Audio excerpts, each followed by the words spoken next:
There's several graptosedums here which I planted in Project Lux, and they are a bit leggy. These are all Graptosedum Francescobaldi, and I want to have lots more of these ones, so I'm going to cut them. This type of propagation is called beheading, and I'm going to show you how I'm going to do it. So let's see, which one are we going for first? Okay, this one is within reach, so I'm going to start by cutting as high as I can near the base of the rosette. So this is the tight part, and I've got a bit of space over here, so I'm going to cut as high as I can go, which is this area. I've got a nice tight rosette, and the base of the stem is left here. Since the weather's alright now, but it might rain later or tomorrow, it's still quite dark here, I'm going to uproot the stem, and I'm going to place it somewhere else so it can dry without fearing about getting them to rot, because there's no moisture involved. But before I do that, I'm going to cut as much as I can.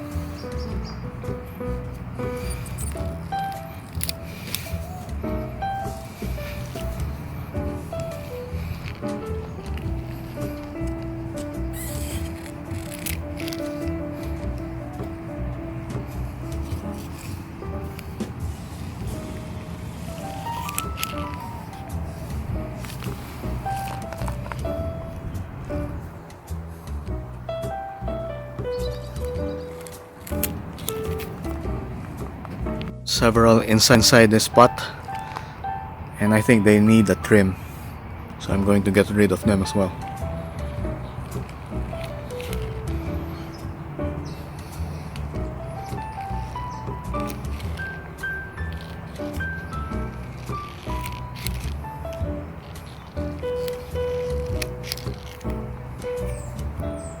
I now have a box full of rosettes.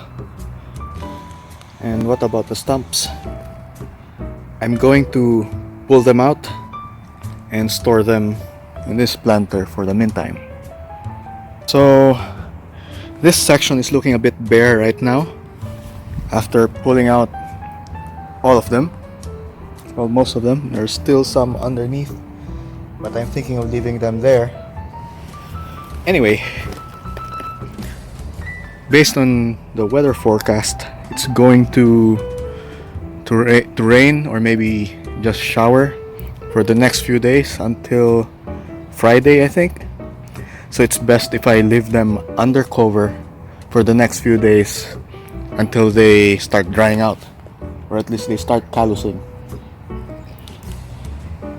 So once they have calloused, what I'm going to do is just to lay them down on the dirt, in the soil, like so, in a pattern, design wise.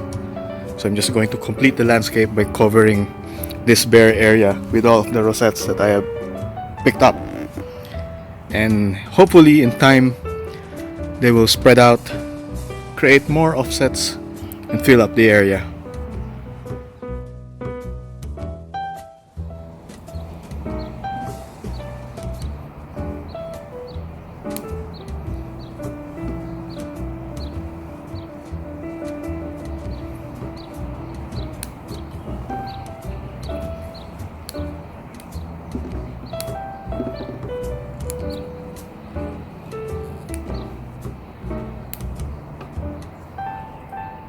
This looks like a good stump, so I'm just going to do this for all of them, and as you can imagine, I'll end up having lots of leaves in the process. After dealing with all the leaves and the rosettes, I am left with all of these stumps. So I wonder how long before they start growing some buds, some babies. Or even if at all, because I already removed all of their leaves. I wonder if the growing tip, the meristem, has already gone into the leaves, or if removing the leaves remove the growing parts here. But we'll see what happens in a few weeks. Hopefully I end up with lots of offsets here. Some of them, like this one, have roots, so I'm going to put it here with the stumps. There's two, I find two. Maybe that's the third one. Is there anything else? Nope, I don't think so. Yep. So I'm going to leave them here to grow. This way I also don't have to label them, because I know that this will turn into this, or at least the pops that come out are the same. Sometimes it can get annoying labeling stuff and you lose a label. So at least I have a grown version of the plant right here. This one's, on the other hand, I'll return into this little box where I'll allow them to dry for a few days before I set them back into the landscape. Since these are just bare stems, it would be very easy, much easier, to just stick them inside or into the soil. I don't have to dig anything. All I need to do is to add fresh soil, loose soil, and just stick them in. These are the new leaves that I picked up today. I've got a bunch here from a few days ago. So I'm not sure if I should put them in the same container. Maybe I'll put them separately.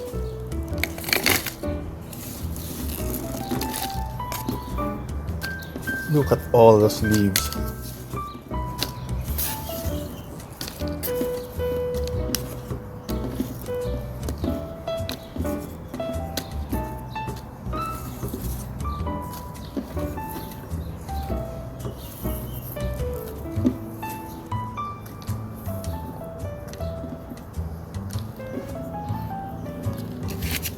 I don't think this will fit one tray. Good luck.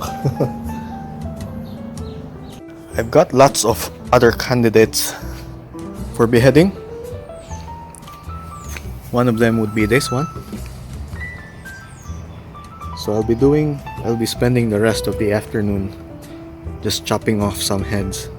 So I hope this has been helpful, useful information for you, and I hope it works for you as well. I've got this one beheaded a while back, and it's already starting to grow pups. So I'm pretty sure my new propagations will also work. It's only a matter of time.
nighttime now, so I've stopped doing it. This is what I ended up with so far. In case you were wondering, why do we have to do this? Well, as you can see, normally a plant has two general growing points. There's the one at the top called the apical meristem, and there's a whole lot at the sides called the lateral meristems. Generally, the apical meristem is dominant, so most of the growth is from here, which that's what causes it to keep growing tall, growing longer. But once you remove the apical meristem or you chop it off, the lateral meristems are no longer suppressed, and all of them, just start growing. So if you want to force offsets or increase the number of offsets, all you have to do is to remove the top, chop it off, and you'll have all sorts of growth from the sides. This technique works on all sorts of plants. Take this Senecio barbertonicus for example. I chopped off the very ends, and now there's lots of new growth like this one.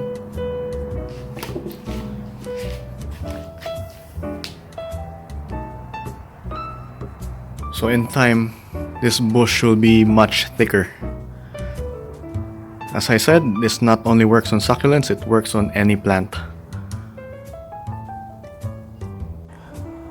There are two main reasons why I do this on my plants. The first one would be aesthetics. Since I do landscapes, I find that the stems, especially when the older leaves have already fallen out, they look like turkey necks, like this one. I don't find it appealing, so I'd rather have to reset them by chopping off the head and replanting the head, so you have a nice compact growth like this, compact rosette. And I think you'll agree that this compact rosette looks much more attractive than a turkey neck like this, although it depends on your style. If you're the type who wants hanging plants, hanging planters or stuff like that, then by all means let them grow out. But in my case, I want them to have good patterns on the soil. I want them really low, so I want them to cover this ground, this patch of soil, with rosettes, and be more or less the same height. This means that at some point I might need to trim these ones too. So last time I dug out all of my graptocidiums from this area, and as you can see, it's quite bare and there's lack of soil because most of the soil went with the roots of the graptocidiums. So what I'm going to do is to top up this area with more soil, dry soil, hopefully dry soil, and I'll just stick in the cuttings that I made. So let's get to it.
Okay, I think I have enough soil now, so it's time to stick them in.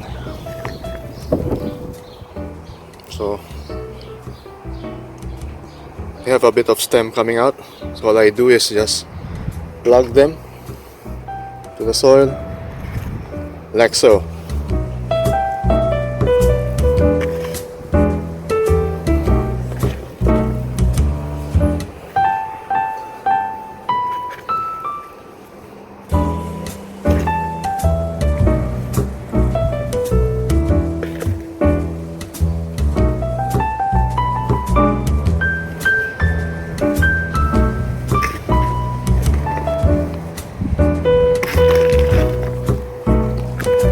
Still got a few more spaces.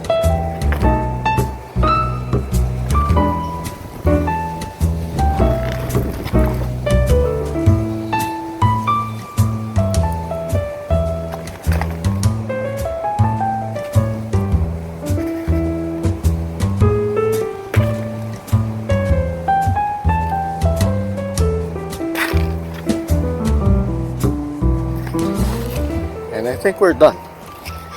Still have a few more here, but maybe for next time. Maybe I can plug this one here and this one here. Here, I think that looks better now.